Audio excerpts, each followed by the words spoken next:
Hello everybody, this is John, your host on Mgtow is Freedom. Mgtow is men going their own way.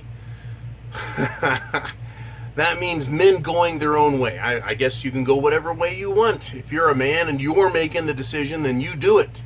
You can choose that way. No longer do you have to choose what women want for you or your mother. And you certainly, absolutely don't have to choose what the state, society, the laws, or the court, or any of that thinks is best for you. Now, in order to make sure that the state and the courts don't get involved in your life, you have to not get in a marriage. I've got an excellent letter sent to me by Brother Don, Master Mgtow. I'm not going to share his details. He knows exactly who he is. But he sent me this letter that was prepared. It's a summation of some divorce proceedings. Now, what I've contended on this channel here, talking about men going their own way, is that we as men are involved in a war. It is a battle of the sexes, and your head on a platter and your nuts in a vice is what the enemy wants. And it's a social engineering, social conditioning program. The objective is to destroy the world's men so that the men, the shells and husks of men, are easy to control. Semper Fi, Prost, cheers, salut to everybody. Oh yeah. So yeah, this isn't an accident, is what I've said. This problem we face with feminism, it's not an accident.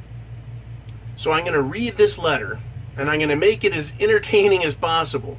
But it's important to listen to the finer points, and I'll try and use dramatic pause to point them out. So bear with me. It is very interesting. All right. Dear Ice, about 15 years ago, my former wife of 26 and a half years filed for divorce. We had 7 children, 5 daughters, 2 sons. Our youngest at the time, our second son, was 5 years old. At the time, I prepared a counterclaim to the petition for dissolution her attorney filed in domestic relations court, i.e. divorce court, family law. Okay, I met one afternoon with the head of the Maricopa County Superior Court Marriage License Bureau in downtown Phoenix. The Marriage License Bureau is headed by a young woman about age 25. I asked her to explain to me the general and statutory implications of the marriage license. She was cooperative and called an assistant, a tall black man who at the time was working on an operations manual for internal department use. I guess that was mentioned when that was written to show the guy's credibility. He knows his stuff, right? He knows his law. She deferred for most technical explanations to her assistant. He walked through the technicalities of the marriage license as it operates in Arizona. He mentioned that marriage licensing is pretty much the same in other states, but there are some differences. One significant difference he mentioned was that Arizona is one of 8 states that are community property states. The other states are common law states, blah, blah, blah. Then he explained some of the technicalities of the marriage license. He said, first of all, the marriage license is a secular contract between parties and the state. The state is the principal party in that secular contract. The husband and wife are secondary or inferior parties. The secular contract is a 3-way contract between the state as principal and the husband and wife as the other 2 legs of the contract. He said, in the traditional sense, a marriage is a covenant between husband and wife and God.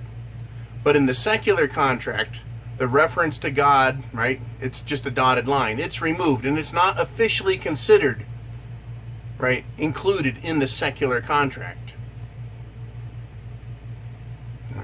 The state is the principal or dominant party in the marriage contract.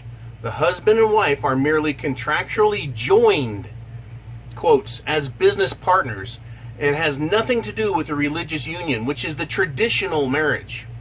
Okay? There may even be considered, you say, connected to each other by dotted line. Okay, I'm trying to get through a lot of the fluff to keep in the meat of this. Okay. He emphasized again that marriage is a strictly secular relationship so far as the state is concerned, because it is looked upon as a privileged business enterprise, which has various tax advantages and other political privileges that have become attached to the marriage license contract and have nothing to do with marriage as a religious covenant or bond, right? In the civil law, the marriage is considered to be a business venture. That is a for-profit business venture. Moreover, as children come into the marriage household, the business venture is considered to have borne fruit. Okay. Now, back to the explanation by this Maricopa County Superior Court Marriage Bureau's administrative assistant. He says that this community property law, the way it's looked at, descends from Roman civil law through the Spanish codes, 600 AD, written by the Spanish jurisconsults. Right? That is why we are not under some sort of canon law or religious law. We're under civil law, a form of civil law that's moved under a special code, right, called family law. That is where we as men, we as people have really screwed up. And it gets better. I'll get into this here. Okay. Now back to the explanation. He went on to explain that every contract must have consideration. In law, we also use the term valuable consideration. The state offers consideration in the form of the actual license itself. That is what the state is giving to us when we get married. It's giving us the license. So that's the consideration it gives us. In exchange, we give control of our marriage over to the state, making the state the superior party. So when you go to court, yeah, it's a contract between you as a man, a woman, and the state, except you're not on equal footing. The state acts as the sovereign or the superior body or the superior contractee, and the people have to do what the state says. That's why when you enter into a contract, marriage contract these days, you have to do what the court says. That is how they gain jurisdiction or ownership or control over you as a human being through the marriage contract. It forms the nexus that binds and ties the three of you. Okay, so moving on. The piece of paper is the consideration, the certificate of marriage. The other part of consideration by the state is the privilege to be regulated by statute. When you petition or pray, i.e. beg the state for a marriage certificate, begging the state to participate in a union, right, the state grants its use of its statutes over you. That is, more rules and regulations to control and own your ass.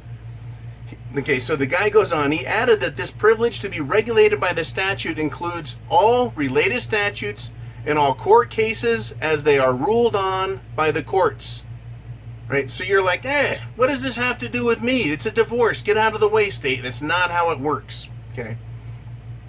He said, in a way, the marriage license contract is a dynamic or flexible, ever-changing contract as time goes along, even though the husband and wife didn't realize that.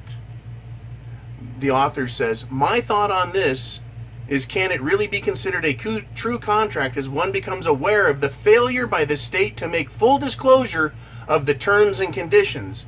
A contract must be, and this is it's a maxim of common law, but not of Roman civil law. So this is where the guy writing this, in my opinion, has slipped up. Under common law, you have to enter into contracts knowingly, intelligently, intentionally, and with fully informed consent.